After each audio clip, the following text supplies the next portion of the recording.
Hello guys, my name is Michael and welcome to a new GTK tutorial. Today I'm going to introduce you a new widget, a new interesting widget which definitely you will going to use it at some point or at least on the GTK4.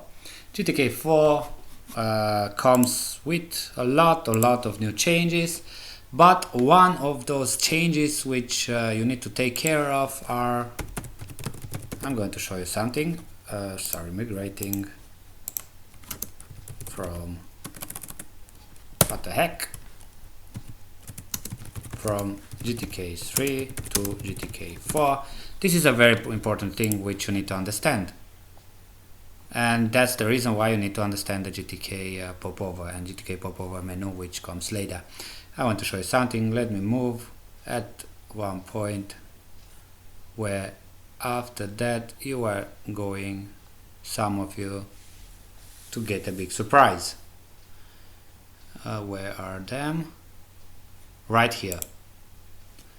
GtkMenu, GtkMenuBar and GtkMenuItem are gone, so these widgets were heavily relying on X11 centric concepts such as override redirect windows and grabs and so on.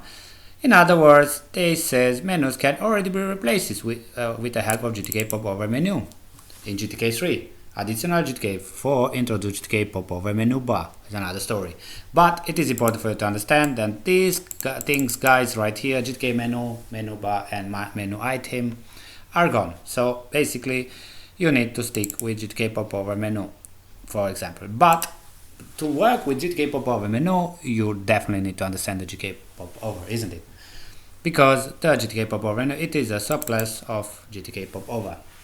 In other words, let's say its documentation says GtkPopover, it's a bubble-like context window, primarily meant to provide context-dependent information or options. So popovers are attached to a widget. Pass it as at construction time with the help of GtkPopoverNew or later with GtkPopover set relative to. In other words, what exactly this means, you will see. We have a lot of things here in this documentation, like for example CSS, we're only one node with the popover called, and of course we have some style class, background, magnifier and touch selection and so on. This is another story, it's not the case right now. Okay, so that being said, the first function, it is called GtkPopoverNew. It is a function which returns a widget and says creates a new popover 2.2 relative to. The relative to means a GTK widget the popover is related to. Okay, what exactly means? We'll see in a second. But before we move, I want to introduce you with the actual code, which I have it. Don't be afraid, it is just a application where I was creating a window, I created a box, I put a box inside the window, and then I created a toggle button with a label called popover, and I put the toggle button inside the box, and I set its alignment to center. Nothing special. Anyway, it is another thing which you need to know. The things like GTK box pack start, GTK box pack end, and so on, they are gone in GTK4.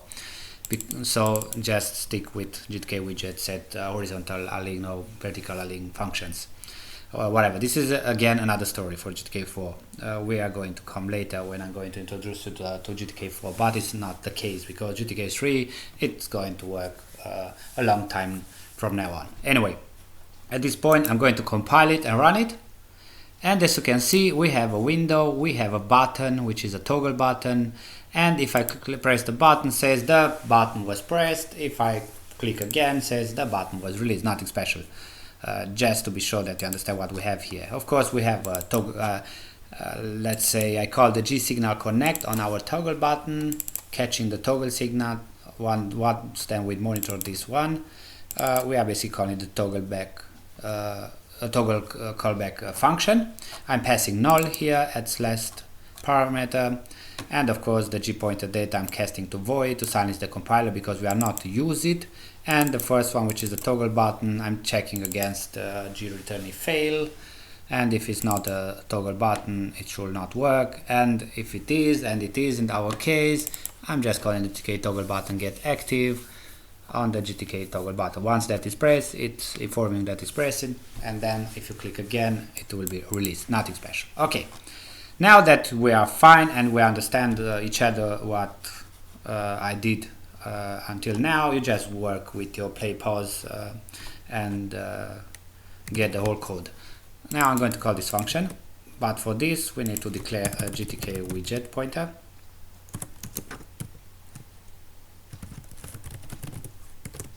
Oh, sorry, we need to give it a name. I'm going to call it popover, of course. Yes. Okay, so popover. And now it is very important. What it exactly says, we need to create a popover which is pointing to a relative to.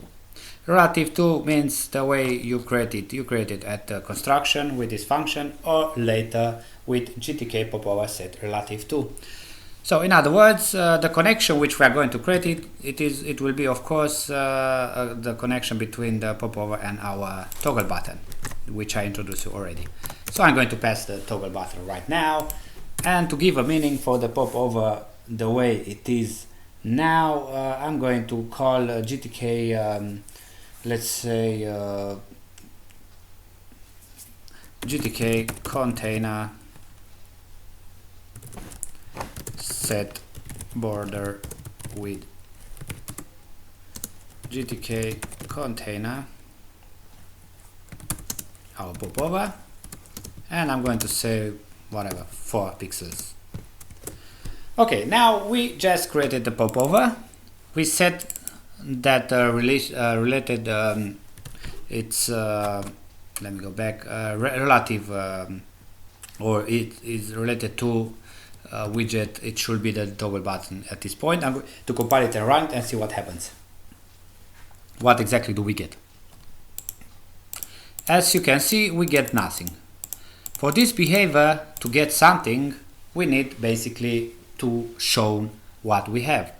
In other words, what we really need now, we need to create an information. And for this information, the first thing which I'm going to show you is that we need to release the, or better say, we need to reveal that popover. And inside the toggle callback function, because this function, it will be called, like I said already, when you press this button. And once that you press this button, and as you can see, it is printing here a message, it should pop up our menu as well. So, or better say, the popover as well. And for this, I'm going to say, I'm going to call the GTK widget for a second, set visible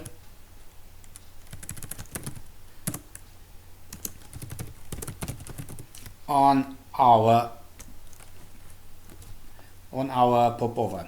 But we have no popover at this point, but we are going to have it. So I'm going to say something else. I'm going to say popover, and I'm going to say true, and here I'm going to say false.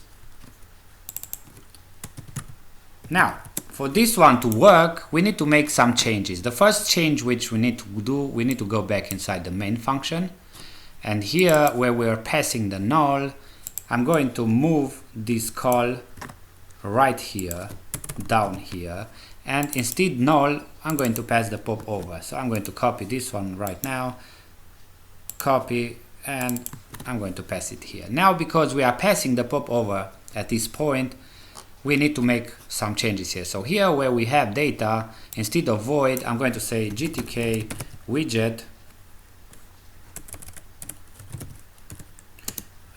popover,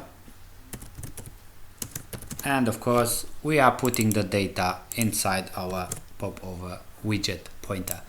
Now, because we have it, the first thing we need to be sure that we are not working with something bad.